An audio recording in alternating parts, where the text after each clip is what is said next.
Hello दोस्तों, इस कहानी की शुरुआत में हम लोग एक ऐसे आदमी को देखेंगे जो कि एक ऐसा कल्ट चलाता है जहां वो अपनी ही बेटियों से शादी कर लेता है। इसके बाद वो इन लोगों के साथ में आगे क्या क्या करता है ये हम लोग इस वीडियो में देखने वाले हैं। तो चलिए इस मूवी को शुरू करते हैं। मूवी की स्टार्टिंग में हम लोग बहुत सारी लड़कियों को खाने के टेबल पर खाना खाते हुए देखते हैं।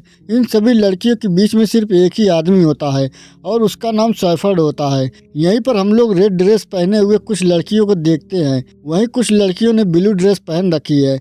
जिन लड़कियों ने रेड ड्रेस पहनी है वो सैफर्ड की वाइफ है। वहीं जिन्होंने ब्लू ड्रेस पहन रखी है वो सैफर्ड की बेटियां हैं। असल में ये लोग बाहरी दुनिया से अलग होकर जंगल में एक ग्रुप बनाकर रहते हैं और ये सभी लोग सैफर्ड की ही पूजा करते हैं और उसी को अपना भगवान मानते हैं।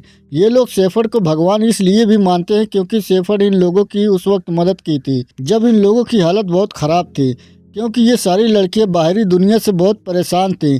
इसलिए सैफर्ड ने उन्हें अपने साथ रखा था, उन्हें खाना और रहने के लिए घर दिया। साथ ही साथ सैफर्ड उन्हें प्रोटेक्ट भी किया करता था। इसलिए ये सारे के सारे लोग सैफर्ड को भगवान की तरह मानते थे। यहाँ तक कि ये लोग खाने और सोने से पहले सैफर्ड के नाम की प्रार्थना भी किया करते थे। वहीं इधर हम लोग सैफर्ड को देखते हैं, वो अपनी एक बेटी शैला से बातें कर रहा था और यहीं पर हम लोग जान पाते हैं कि सैफर्ड को अपनी बेटियों में से शैला सबसे ज़्यादा प्यारी है, क्योंकि सैफर्ड का ऐसा मानना था कि शैला अभी तक बिल्कुल प्योर है। सैफर्ड हमेशा शैला से यही कहा करता था कि तुम अपनी मोम की तरह बहुत खूबसूरत हो।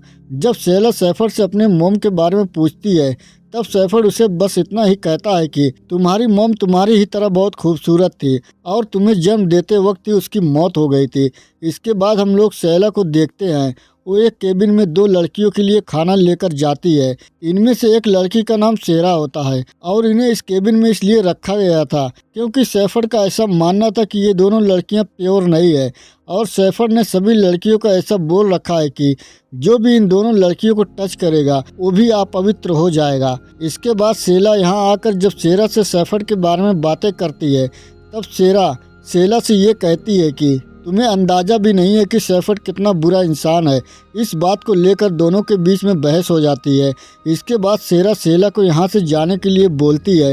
एक बार जब शैला पहाड़ों में घूम रही होती है तभी उसका पहला पीरियड आता है। अपने पीरियड ब्लड को देखकर शैला बहुत डर जाती है और वो चिल्लाने लगती है। असल में उसे ये बात मालूम नहीं थी कि पीरियड होना आम सी बात है और ये सभी लड़कियों को होता है। अपने खून को देखकर शैला इतना ज़्यादा डर जाती है कि वो यहाँ पर घबराहट में एक भेड़ के बच्चे को मार देती है।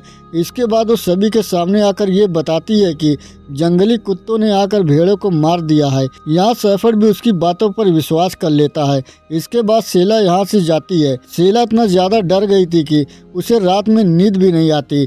तभी उसे गाड़ी की आवाज़ सुनाई देती है। जब वो अपने कमरे से झांक कर देखती है तब वो सैफर्ड को एक पुलिस वाले से बात करते हुए देखती है। वो पुलिस वाला सैफर्ड को यही धमकी देता है कि तुम लोगों को ये जगह जल्दी ही छोड़नी होगी, नहीं तो तुम सभी को अरेस्ट कर लिया जाएगा, क्योंकि ये जंगल गवर्नमेंट का है और इसे तुम अपना घर नहीं बना सकते हो। अगले दिन सैफर्ड इन सभी को ये कहता है कि हमें इस जगह को छोड़कर जाना होगा, नहीं तो बाहर की दुनिया वाले तुम सभी को अपने साथ ले जाएंगे। इसके बाद सैफर्ड इन लोगों से ये कहता है कि मैं तुम सभी को एक ऐसी जगह लेकर जाऊंगा, वो जगह बहुत ही खूबसूरत होगी। ये बात सुनकर सारी लड़कियां बहुत खुश होती हैं, लेकिन शैला सैफर्ड की बातों को सुनकर बिल्कुल भी खुश नहीं थी, क्योंकि उसे ये जगह बहुत पसंद थी। शैला को ऐसे उदास देखकर सैफर्ड उसके पास में आता है और फिर से उसे समझाता है कि तुम्हें हमारी दूसरी जगह बहुत पसंद आएगी। ये सुनकर शैला को भी सैफर्ड की बातों पर यकीन आने लगता है। इसके बाद ये सभी लोग अपना सामान पैक करके दूसरी जगह के लिए निकल जाते हैं। वो लोग अपने साथ में उन दो लड़कियों को भी लेकर जाते हैं जिन्हें सभी लोग अपवित्र मानते थे। वो जगह बहुत दूर थी, इसलिए इन सभी को वहाँ पहुँचने में काफ़ी लेट लगता है। वहीं इधर शैला अपने पीरियड की वजह से बहुत परेशान थी। ये लोग यहाँ से गुजरते हुए एक पुराने घर को देखते हैं। वो घर काफ़ी टूटा हुआ था। अब शैला और उसकी बहनें अंदर जाकर इस घर को देखते हैं, क्योंकि बाहर बहुत ठंड थी और ऐसे मौसम में बाहर रुकना सही नहीं था। शैला यहाँ सैफर्ड को इस घर में रुकने के लिए कहती है, लेकिन सैफर्ड यहाँ रुकने से मना कर देता है और वो कहता है कि ये जगह बहुत टूटी हुई है और ये जगह प्योर नहीं है। इसलिए ये लोग कुछ दूरी में ही टेंट लगाकर रहने लगते हैं। उसी रात शैला इस घर के अंदर जाती है और वो दीवार में लगे हुए पेंटिंग को देखती है। इसके बाद अगले दिन सभी लड़कियां सेला के पीरियड के ब्लड को देख लेती हैं और ये सभी लोग उसे भी अपवित्र मानने लगती हैं। जब सैफर्ड को इसके बारे में मालूम चलता है तब वो सेला को सेरा के पास में रहने के लिए भेज देता है क्योंकि वो भी अपवित्र होती है। अगले दिन ये लोग सफ़र के लिए निकलते हैं और काफ़ी लंबे सफ़र के बाद ये लोग एक जगह पर आराम के लिए रुक जाते हैं। इसी ग्रुप में सेरा और सेला पीछे चल रही होती है। यहाँ पर सेला सेरा से बातें करती है और वो कहती है, मैं और तुम्हारी मॉम वो पहली औरत थी जो कि इस कल्ट में शामिल हुई थी। वो सेला से ये भी कहती है कि तुम्हें बहुत लोगों ने ऐसा कहा होगा कि तुम्हारी मॉम तुम्हें जन्म देने के साथ ही मर गई है, लेकिन ऐसा नहीं है क्योंकि वो तुम्हें जन्म देने के बाद भी जिंदा थी, लेकिन उन्हें इन्फेक्शन हो गया था। लेकिन सैफर्ड उन्हें हॉस्पिटल लेकर नहीं गया, जिसकी वजह से तुम्हारी मॉम की मौत हो गई थी। ये सब सुनने के बाद में सेला को सैफर्ड के ऊपर बहुत गुस्सा आ रहा था और वो इस कल्ट को छोड़कर यहाँ से जाने के बारे में सोचने लगती है। अगले दिन जब सभी लोग आराम करने के लिए रुक जाते हैं तब सेला सारा से ये पूछती है कि जब तुम्हें सारी सच्चाई पहले से पता है तब तुम इस कल्ट को क्यों नहीं छोड़ देती हो। इस पर सेरा उसे कहती है कि बाहरी दुनिया में मेरा कोई भी नहीं है, इसलिए अगर मैं इस कल्ट को छोड़कर चली भी जाऊं तब भी मेरे जाने के लिए कोई भी जगह नहीं है, इसलिए मैं यहीं पर रहती हूँ। सेरा यहाँ सेला को ये भी बताती है कि एक वक्त का समय था जब सैफर्ड सबसे ज़्यादा प्यार मुझसे ही किया करता था, लेकिन जब से वो अपवित्र हुई है तब से सैफर्ड ने उसे कल्ट से दूर कर दिया है। इसके अगले दिन वो लोग फिर से अपने सफ़र के लिए निकलते हैं।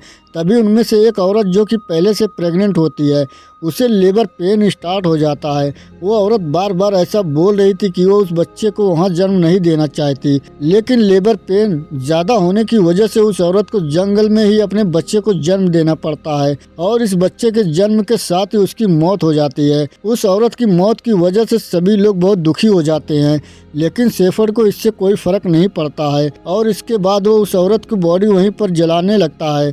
तभी यहाँ पर सारा आती है और वो कहती है ये तुम्हारी वजह से हुआ है, लेकिन सैफर्ड उसकी बातों पर ध्यान नहीं देता है। अब ये लोग आगे सफ़र के लिए निकल रहे होते हैं, लेकिन सैफर्ड उस औरत के बच्चे को अपने साथ लेकर नहीं जाता है क्योंकि उस औरत ने एक लड़के को जन्म दिया था और सैफर्ड के हिसाब से इस कल्ट में उसके अलावा कोई भी लड़का नहीं हो सकता है। जब सेरा ये सब देखती है तब वो ये डिसाइड करती है कि वो इन लोगों के साथ में आगे नहीं जाएगी और वो उस बच्चे का ख्याल रखने के लिए यहीं पर रुकेगी।